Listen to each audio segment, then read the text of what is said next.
What's happening, crypto farm? Happy Tuesday. Good morning and welcome back to Love for Crypto. I'm Scott. It's a pleasure to have you here. I appreciate you taking the time out to consume the content, so thank you. Today I want to share and talk about something I missed. It dropped on the 2nd of September, so literally 5 days ago. Not too old. Is relevant. Everis, the NTT Data company that originally released the RTGS document, the global RTGS document, putting XRP at the center of the global RTGS system. It was them that started the fire under our ass in 2017, and it's them coming out now announcing a project working with CBDC wallets and basically exposure, adoption, maturity of it all, it seems. So let's have a little gander, because this is going to be interesting. This is what I mean. Several years ago, these was putting XRP next to all the other assets. The thumbnail shows the picture everyone was sharing. The link in the description to the actual document if you want to read it, and the links in the description to these articles as well.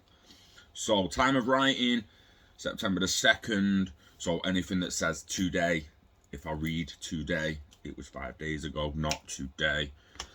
Yeah, all you motherfuckers in the comments about to go, this is old news. Yeah, well, I'm fucking telling you it's old news, dickhead. It's only 5 days, right? We can't expect to pick up everything. And if I get a message about something that someone's interested in, you're damn right I'm going to cover it when I finally see it. And I'm like, oh. So, Everis, part of NTT Data, announced Project Fire, which will explore the use of hardware devices that allow consumers to hold central bank digital currencies, or CBDCs. Other participants in the project include the Bank of England, British Standards Institution, the BSI, the University College of London, UCL, and the University of Edinburgh. UCL or the University College of London, is home to multi-university Petris. Now, Petris is a national centre of excellence for IoT Systems Cybersecurity, which is funding Project Fire. The project is more thought leadership than designing a specific solution for the UK CBDC, where a decision on a sovereign digital currency has not yet been made. A key choice in the design of any CBDC is whether it would be account or token based. Tokens are seen as a potentially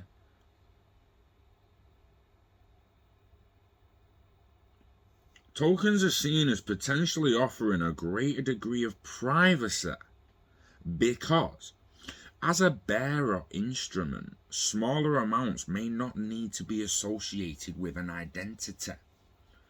Such a CBDC could either be stored in a custodial wallet by a bank or wallet provider like PayPal, or self-custodied by individuals in similar way to cash.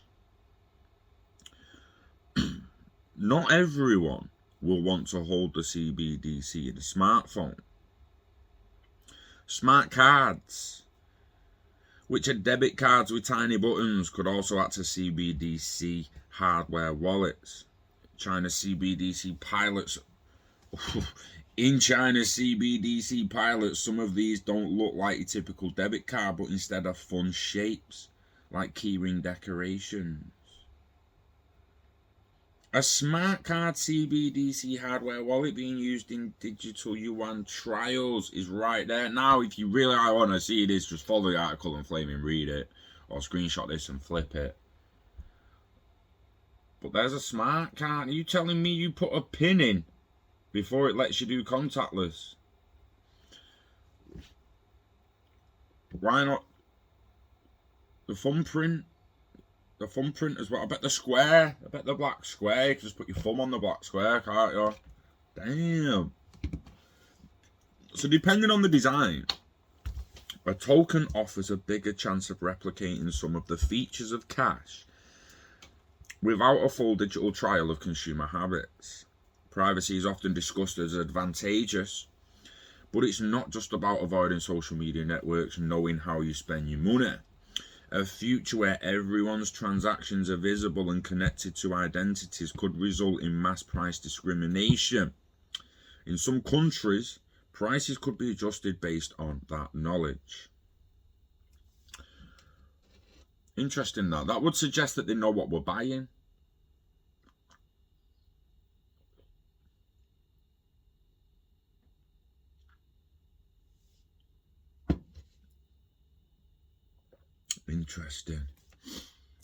Interesting. In a less benevolent society, one can imagine entire groups of people being blocked from holding a CBDC.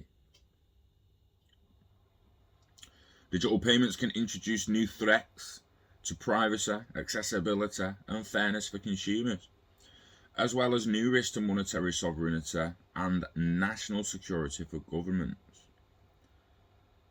That's Jeffrey Goodall, research associate at UCL. By offering consumers a way to directly hold tokens representing obligations of the central bank on inexpensive devices, non-custodial digital currency offers a chance to realise the benefits without incurring the harms. Through the FIRE project, we shall explore how consumers and businesses will interact with non-custodial digital currency, including the devices, the processes, and the interfaces to existing financial infrastructure and services. The token stuff sounds interesting because it's not that I don't expect you to be able to hold CBDCs on custodial wallets, and they can't actually.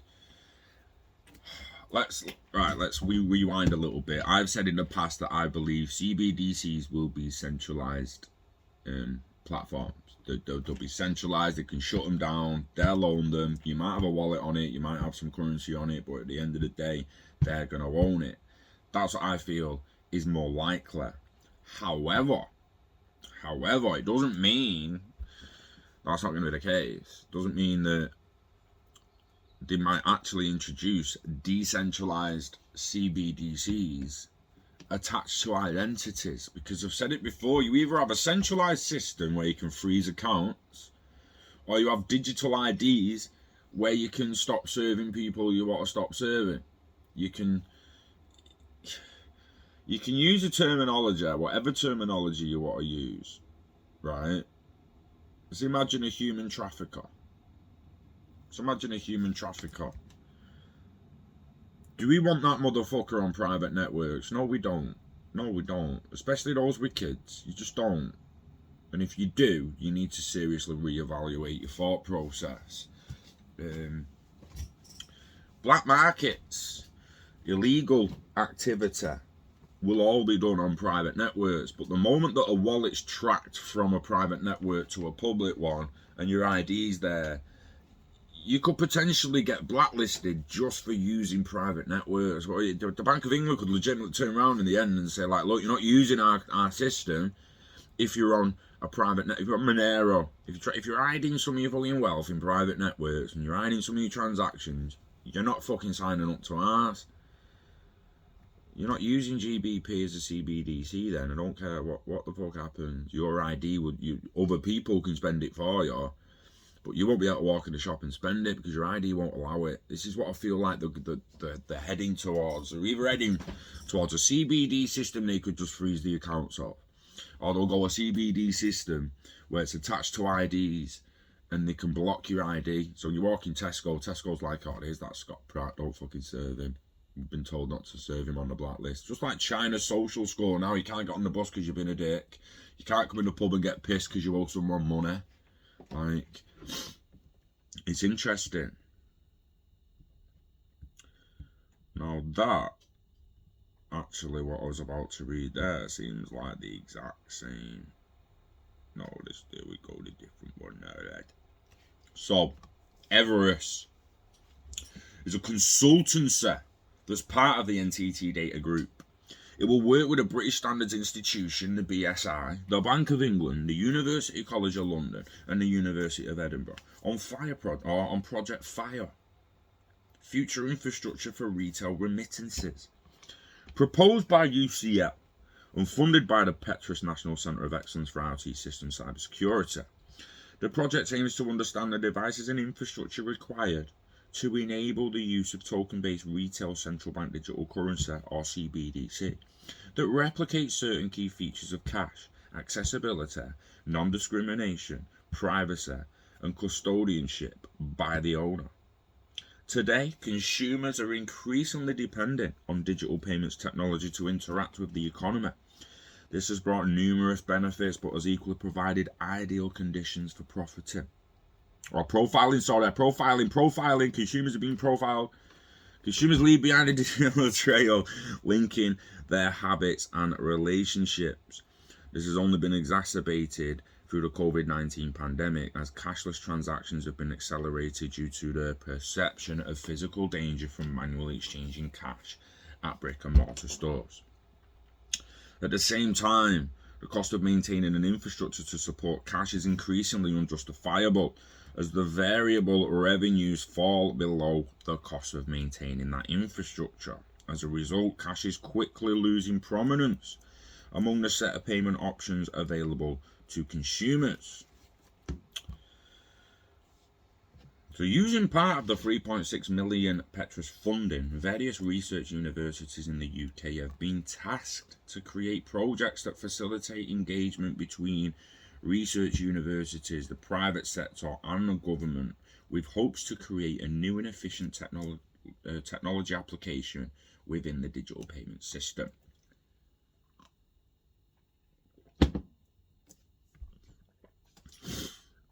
So in this case, Project FIRE aims to conduct research on the requirements to create viable token-based CBDC that replicate some of the features of cash, evaluating the compulsory specific technical infrastructure and design requirements. If successful, the project will provide thought leadership in the space, with insight from key partners who will be central in designing the future forms of digital money in the UK.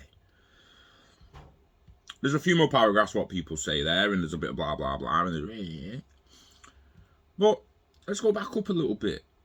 What the fuck did it say at the top here a minute ago? I wanted to be like, what the fuck?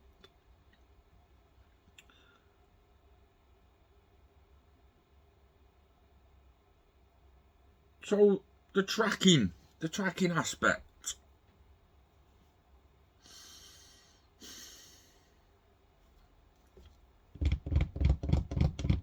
See, I've not spent that much crypto on things, if at all. I used Revolut a while back to buy a Tesco meal deal for a buzz.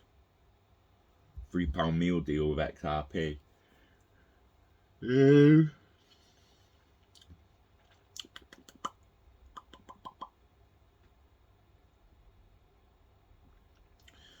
receipt say what you bought. The receipt at times say what you bought. Sometimes they don't. Sometimes it just says you got a fucking item and it was worth 20 quid. And it's not on the receipt what it fucking was. It's just some fucking code.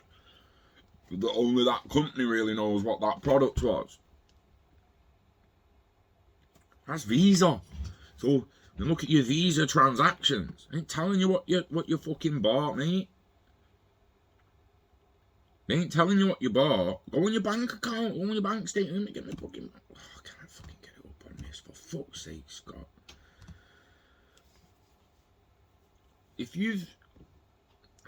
It'll tell you when.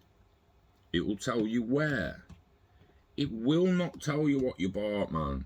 Like, stop lying to yourself, mate. Stop lying to yourself, because it doesn't fucking happen. Does that say fucking HP power lead there at the top, £4.70?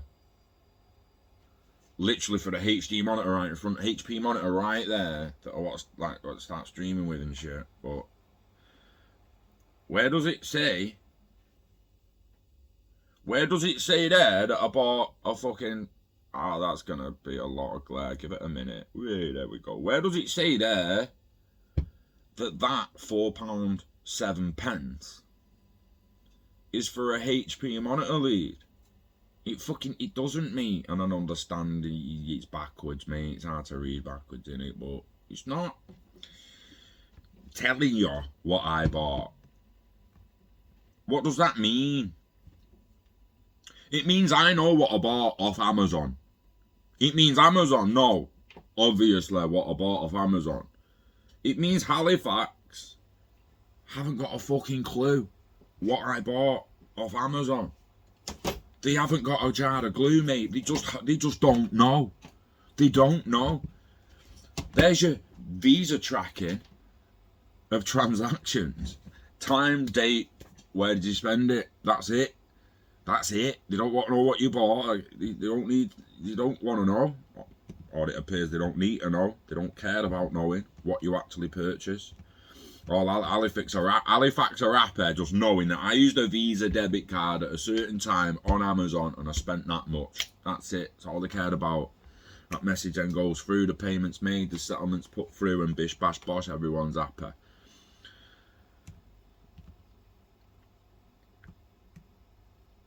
Fascinating to see where they go with these CBDCs now, for people to be like, oh, I don't want you tracking my fucking payments. Hey, okay, mate. Okay. We won't track it. We'll just let Visa keep tracking it, eh? I don't believe there's one person out there anymore who spends cash on everything. If there is, I feel sorry for you. You need to adapt rapid, because it ain't here in the next. It's dying out within the next decade. Make no mistake. People forget, in the UK, we could already be cashless now if it weren't for Brexit. For anyone who don't realise, way back when, Jesus fucking Christ, when was it? 2008, 2009. Shit, is that when it was? Is that when it was? Anyway, David Cameron asked us what we want to do. Do we want to have a referendum to come out of Brexit and the EU? Do we want to have a Brexit referendum to come out of the EU? Or do we want to have a referendum to go cashless? 10 years ago, man, over 10 years ago. Fucking get it up here now, David.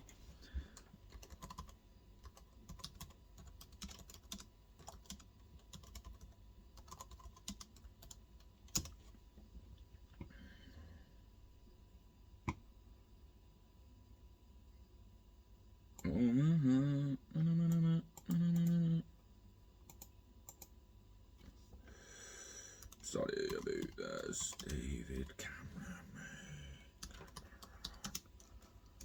David Cameron.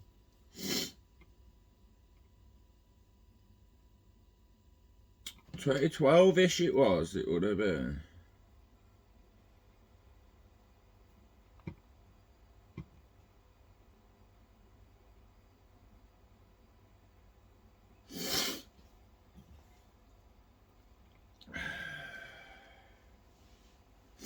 That was it. We had a choice. Vote to get out of the EU, Brexit, or vote for a cashless society. And we chose Brexit. So we had the fucking Brexit referendum and that. Make no mistake, if we'd have chose cashless back then, we'd still be in the EU. And we'd have no cash now. We'd be phasing it out right now. So if you think it's going to be there in the next decade, yeah, it might still be. But don't expect it to be. Don't expect it to be. Expect it to be fucking gone in the next decade or two. Just deal with it. If it's still here in 2050, buzzing. Buzzing for anyone who still wants it, anyone who still needs it. But don't expect it to still be here. Because it ain't gonna be. It will be. But it won't be the cash you know and used to. It will be in a form of a CBDC in whatever format they decide to throw it out there. Centralised, decentralised. It'll be the main difference of it at the top. And below that, it's going to look pretty much the fucking same, depending on whether it's token-based or account-based. So we'll see what happens moving forward. It's exciting. Kerbal Space Program later on, probably late this afternoon. We're doing it. We're gonna do it. We're gonna recreate Bezos' flight, Branson's flight, and we're gonna do an orbital flight. So we're gonna do 2 suborbits. In fact, no, fuck it. We'll do 1 suborbit. We'll do an orbit.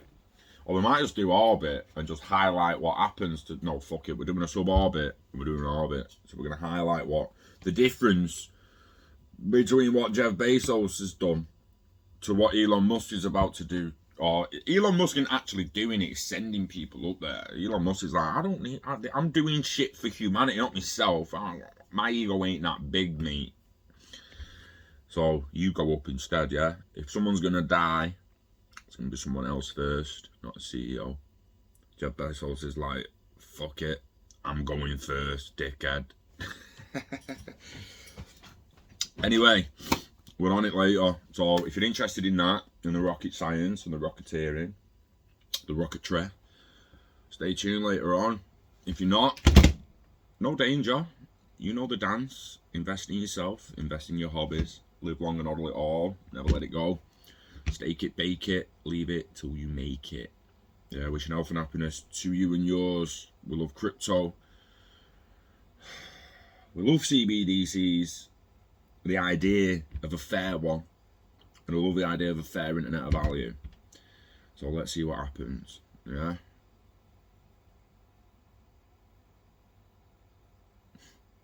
We love you. So take care of yourself. And I'll see you on the next one. Peace.